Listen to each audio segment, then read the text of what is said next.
आखिर वो 10 सांसद कौन हैं जिन्होंने एनडीए में रहकर एनडीए को धोखा दे दिया? वो 10 सांसद कौन हैं जिन्होंने मोदी अमित शाह के रहते हुए बीजेपी या फिर एनडीए समर्थित उम्मीदवार को वोट नहीं दिया?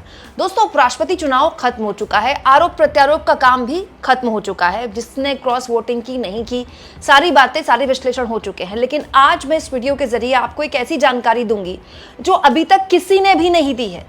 दोस्तों, जब क्रॉस वोटिंग हुई उपराष्ट्रपति चुनाव में तो सबकी उंगली विपक्ष की तरफ बढ़ी।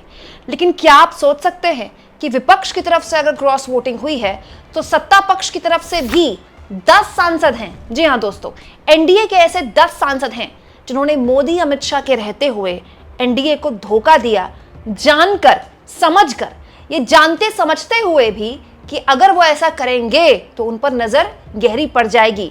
उसके बावजूद भी एनडीए के 10 सांसद थे जिन्होंने एन वक्त में खेल किया है। वो 10 सांसद कौन हैं और वो कौन से नाम हैं जिनको लेकर लगातार राजनीतिक गलियारों में चर्चा है? और ऐसे चुनाव में जब सब कुछ दांव पर लगा दिया था एनडीए ने, एनडीए के वो 10 सांसद कैसे एनडीए को धोखा दे सकते हैं? जल्दी जल्दी बिना लाग लपेट आपके सामने रख देती हूँ। दोस्तों, आज तक का एक प्रोग्राम है, आज तक रेडियो पे, रिपोर्टर्स अफेयर। इसमें रिपोर्टर्स, जो पत्रकार पॉलिटिकल पार्टीज कवर करते हैं, वो बैठते हैं और पर्दे के पीछे की पूरी कहानी बताते हैं। इनमें एक रिपोर्टर है हिमांशु, बहुत वरिष्ठ रिपोर्टर है और एनडीए और जो सत्ता पक्ष है उसको कवर करते हैं, बीजेपी कवर करते हैं आप कह सकते हैं। सरकार, पूरी तरह से सरकार के अंदर क्या चल रहा है, सत्ता पक्ष के अंदर क्या चल रहा है। उपराष्ट्रपति चुनाव को लेकर इन्होंने एक बहुत बड़ी जानकारी दी है जो तमाम जानकारियों के पीछे शायद कहीं छुप जाए, लेकिन मुझे लगा आपके सामने रखनी जरूरी है, इसीलिए मैं उसको रेखांकित करना चाहती हूँ। दोस्तों, पत्रकार हिमांशु के हिसाब से दरअसल जो क्रॉस वोटिंग हुई है वो तो हुई ही है विपक्ष की तरफ से, इसमें तो कोई दो राय नहीं है। दोस्तों, इन 15 में से 10 ऐसे हैं जो एनडीए के हैं। जी हाँ, ये सबसे हैरान करने वाली बात है, क्योंकि उस वक्त जब यह आंकड़ा आया कि 15 इनवैलिड वोट हैं, तब ये सबने मान लिया कि ये सारे विपक्ष के होंगे। लेकिन अब जानकारी निकल कर आ रही है कि इस 15 में से 10 एनडीए के सांसद हैं जिनके वोट इनवैलिड करार दिए गए। और एक और सबसे दिलचस्प बात वो ये है कि जो इनवैलिड वोट हुए, मतलब वोट देने में गलती हुई, ये गलती भी एक जैसी थी। मतलब आप इसे संयोग कहें या प्रयोग, जिस तरीके से गलती हुई, जैसे तरीका होता है ना कि साइन गलत करने का तरीका या पर कोई चीज लिखने का तरीका गलत, वो गलत भी सबका एक जैसा है। मतलब 2-3 लोगों का एक है। चलिए हम मान लेते हैं कि 10 एनडीए के सांसदों ने सच में गलती की, लेकिन गलती सेम कैसे हो सकती? गलती तो सबकी अलग होती है ना। अगर एक आदमी गड्ढे में गिर रहा है तो उसी स्टाइल में दूसरा, तीसरा, चौथा, पांचवा, सारे के सारे लोग कैसे गिर सकते हैं?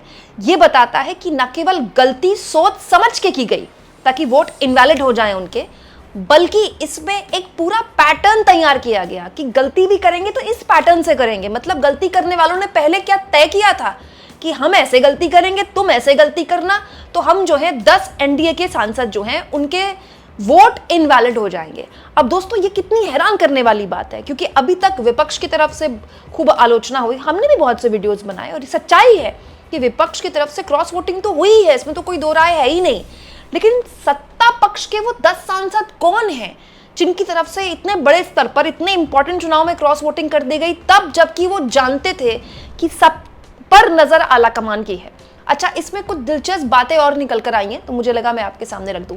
बीजेपी के सांसद राजीव प्रताप रूडी, जिनको लेकर कई खबरें मैं आपको दिखा चुकी हूं, पूर्व में राजीव प्रताप रूडी ठीक उपराष्ट्रपति चुनाव से पहले जबरदस्त तरीके से अपनी ही पार्टी के सांसद निशिकांत दुबे पर हमलावर रहे, ये कहते हुए कि अपने हिसाब से संसद चलाते हैं, संसद जो है वो वन मैन शो की तरह चलाते हैं।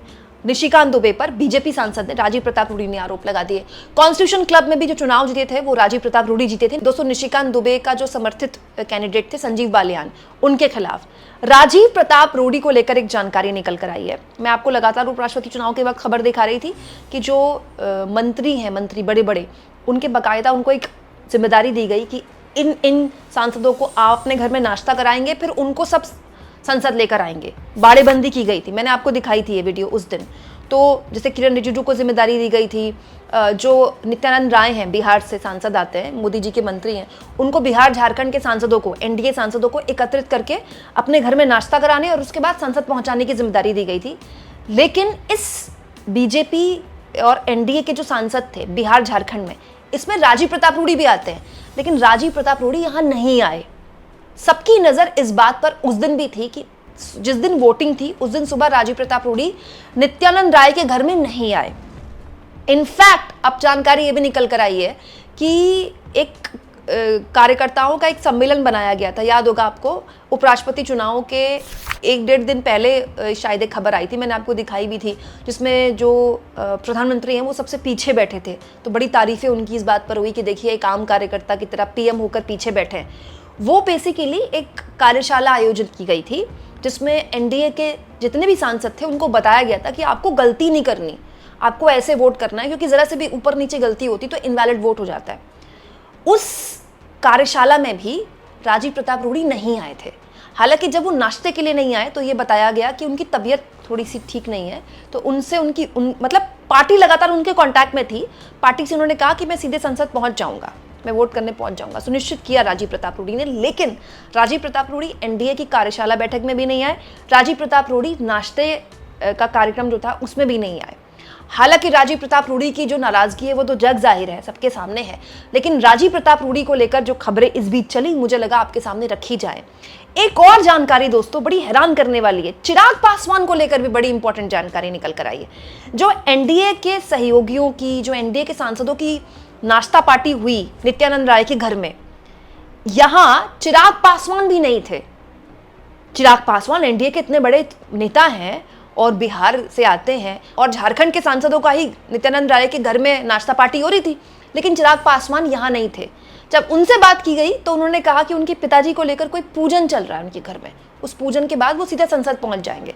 तो ये 2 इंपॉर्टेंट नाम निकल कर आए हैं जो उस वक्त वोटिंग से पहले जो बाड़ेबंदी का कार्यक्रम चल रहा था उसमें मौजूद नहीं थे। दिलचस्प ये है दोस्तों कि चिराग पासवान को लेकर एनडीए के अंदर बहुत ही इन दिनों बयानबाजी चल रही है। जीतन राम मांझी ने चिराग पासवान को कुछ दिन पहले सुना दिया था कि इनका तो चाल और चरित्र हम जानते हैं, साल 2020 में हमने देखा था।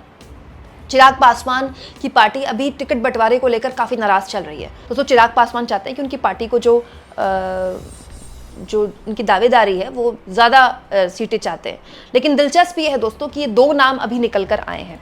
दोस्तों जो सुनने में आया है वो ये भी है कि ये जो 15 सांसद जिनके इनवैलिड वोट हुए, इनमें से जो 10 सांसद हैं एनडीए के, इनमें से बहुत से सांसदों ने जानकर पार्टी से अपनी खुन्नस निकालने के लिए ये सब किया। कई बार अपना नाराज़गी जाहिर करने का ये भी एक तरीका होता है जब पार्टी में आपकी सुनी नहीं जाती है। लेकिन इंपॉर्टेंट ये है दोस्तों कि आज के दौर की बीजेपी में ये 10 एनडीए के कौन सांसद इतने बहादुर हैं जो ये जानते हैं कि अगर वो क्रॉस वोट करेंगे तो ऊपर खबर सब पहुँच जाएगी, सारी जानकारी सरकार को होगी कि भाई आखिर ये कौन 10 महानुभाव थे जिन्होंने क्रॉस वोट किया, और उनकी जानकारी पहुंचे तभी तो वो क्रॉस वोट कर रहे हैं। वो चाहते हैं ना कि उनकी नाराजगी ऊपर दर्ज हो। अच्छा, इंपॉर्टेंट ये भी है दोस्तों कि उसी दिन जिस दिन वोट पड़ रहा था उस दिन भी मैंने आपको बड़ी इंटरेस्टिंग ये खबर दिखाई। पूरा जो जिस दिन वोटिंग पड़ रही थी उस दिन the picture of the day यही था, गडकरी और कांग्रेस पार्टी के राष्ट्रीय अध्यक्ष मल्लिकार्जुन खड़गे का हाथ पकड़ पकड़ कर मुस्कुराते मुस्कुराते खिलखिलाते हुए आगे बढ़ना।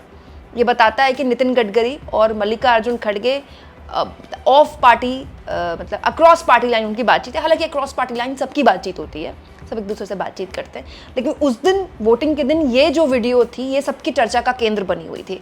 लेकिन दोस्तों इन तमाम चीज़ों से पता चलता है कि ऐसे बहुत से खांचे हैं जो एनडीए में भी ढीले हैं, ऐसे बहुत से स्क्रू हैं जो ये जानते हुए भी कि अगर वो टाइट नहीं होंगे तो इंजन जो है उनका काम कर सकता है। जो सबसे ताकतवर होता है वो तो इंजन ही होता है। उसके बावजूद भी उन स्क्रूज में ये दम है कि वो अपनी ताकत दिखा सकते हैं। ये बताता है कि जो बात बार बार बोली जाती है कि सत्ता जब आपके पास होती है ना तो बहुत सी चीज़ें आप मैनेज कर सकते हैं, सरकार के पास बहुत ताकत होती है। दोस्तों तृणमूल कांग्रेस की तरफ से तो ये भी आरोप लगाए गए कि विपक्ष के सांसदों को 15 से 20 करोड़ का ऑफर तक दिया गया क्रॉस वोटिंग के लिए। क्रॉस वोटिंग तो होती रही है उपराष्ट्रपति चुनाव में पूर्व में। इससे पूर्व में जब यूपीए की सरकार थी दोस्तों, तो जब नो कॉन्फिडेंस मोशन आया था मनमोहन सिंह सरकार के खिलाफ, तब एनडीए के बहुत से सांसदों ने क्रॉस वोट किया था। तो दोस्तों क्रॉस वोटिंग होती रही है, लेकिन पॉइंट ये है कि ये जो 10 एनडीए के सांसद हैं जिन्होंने जानते समझते हुए भी कि अगर वो ऐसा करेंगे तो ऊपर तक खबर पहुंच जाएगी, अगर वो अपनी आपत्ति दर्ज कराएंगे तो आलाकमान नाराज हो सकता है, ऐसा किया। ये सब कुछ बताता है कि इतना सब कुछ हो जाने के बावजूद भी कुछ तो है जिस पर पर्दादारी है। इसीलिए आप देखिएगा जब से उपराष्ट्रपति चुनाव निपटे तब से केवल विपक्ष के क्रॉस वोटिंग को लेकर ही चर्चा हुई, कोई इस बारे में बात ही नहीं कर रहा है कि ये जो 15 इनवैलिड वोट थे किस पर थे। अब इससे पर्दा उठा कि ये जो 15 इनवैलिड वोट हुए इनमें 5 तो विपक्ष के हैं लेकिन 10 सत्ता पक्ष के हैं। और सत्ता पक्ष के एनडीए के आखिर वो कौन नौसिखिए सांसद हैं जो इतना समझाने के बावजूद भी गलती भी करते हैं और गलती का पैटर्न भी एक जैसा है। आपको क्या लगता है दोस्तों? कुछ नाम आप भी सजेस्ट कीजिए, वो कौन हो सकते हैं जिन्होंने एनडीए में रहकर मोदी अमित शाह को ऐसा धोखा दे दिया। कमेंट बॉक्स में लिखिएगा और जितना हो सके दोस्तों चैनल को शेयर भी करें, सब्सक्राइब भी करें और थैंक्स और ज्वाइन के ऑप्शन से अगर आप चाहें तो कुछ आर्थिक मदद भी चैनल की जरूर करें। इसके अलावा दोस्तों मेरी आप लोगों से गुजारिश होती है, आप अपने पर्सनल सोशल मीडिया हैंडल्स में मेरी वीडियोस भी शेयर करा करें। इंस्टाग्राम, यूट्यूब, फेसबुक, व्हाट्सएप, जो भी आपका पर्सनल सोशल मीडिया हैंडल है, इसके जरिए हम ये जो फ्री जर्नलिज्म, आज़ाद पत्रकारिता की एक मुहिम है उसको अपने स्तर पर भी आगे बढ़ा सकते हैं।